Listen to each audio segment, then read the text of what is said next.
Hi, it's JK with Elevated Recovery, and today we're going to talk about what to do if you are accidentally exposed or you actually find yourself viewing pornography.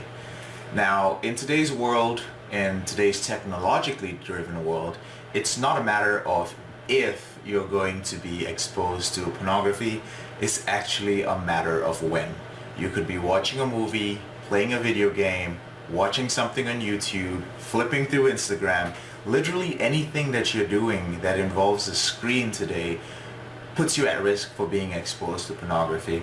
So there are a couple of things that you can do when you're exposed to it to kind of mitigate or rather reduce the negative effects that it'll have on you. The first thing you have to do is identify whatever you were viewing as pornography. So for instance, you were watching a movie, and whether it was online or on TV or whatever, and boom, you just get exposed to pornography, however that happens. The first thing you do is, in your mind or verbally, identify that as porn. I just got exposed to pornography.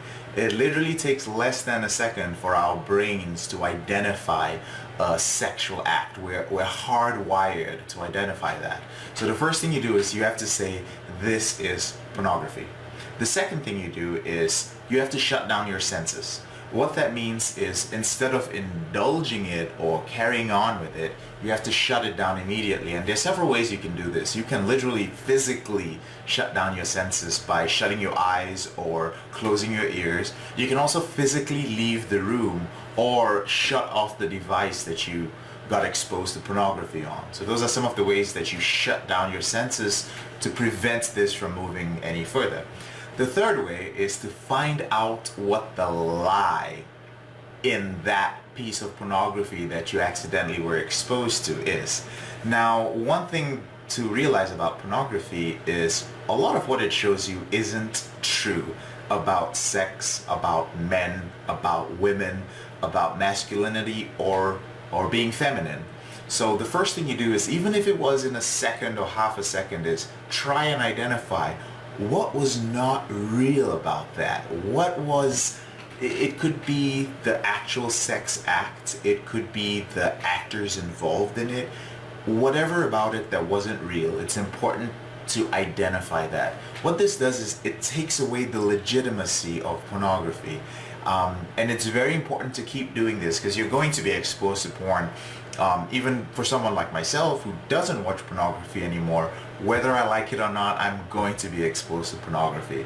So it's very important that immediately I see it, I find out what's not true about it, and that always reminds me and grounds me, letting me know that, hey, this is not real. The fourth thing is to tell someone about the exposure. This is another powerful way of just simply letting it go.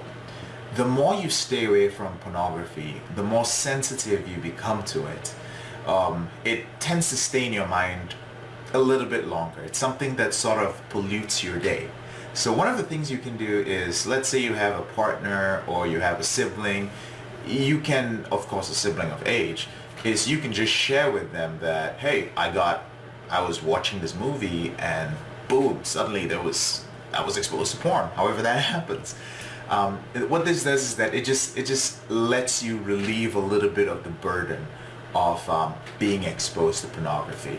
And this really helps. The next thing is refocus on something positive. Chances are, when you were accidentally exposed to pornography, you weren't looking for it. Chances are you were doing something innocent and you were enjoying yourself with that, and then boom, pornography just showed up to jack your day up. So one of the things you can do is refocus on something positive. An example is, let's say you are watching a movie on a browser and you just got exposed to some pornography, it showed up. One of the things you can do is shut that browser down or shut that tab down and open up a new tab and focus on something else, or read something positive, or watch something that's maybe a little less sexual. And that's usually something that helps to get your mind off pornography. The reason to do this is because it's very easy to dwell on that. You do it once, the next week you get exposed to pornography again, you dwell on it, and the next thing you know, you're in fantasy land and in a place you don't want to be with porn. Finally, identify how to avoid that situation in the future. So let's say you were exposed to pornography while you were watching late night cable TV, and suddenly you were flipping through the channels and you found out that there was actually a channel that was dedicated to softcore pornography. Well, you have several choices. You can call your cable company and make sure that that channel is removed. You can make sure you're not watching cable TV at that time of the night. You can also install a porn blocker if you found that on your while you were surfing the web. You can choose to be very careful about who you follow on social media sites. Sometimes people just spam Facebook and Instagram with pornography, and a lot of this really depends on whom you're following and whom you accept as friends and whom you expose yourself to and whom you associate with. So maybe you need to block some friends who keep exposing pornography to you on their pages. So that's one of the things to do. So again, I'll go through them. The things you can do when you are accidentally exposed to pornography. The first thing is identify it as pornography. The second thing is shut down your senses. The third thing is find out what the lie in the pornography is. The fourth thing is tell someone about the exposure. Fifth is refocus on something positive. And finally, identify how to avoid it in the future.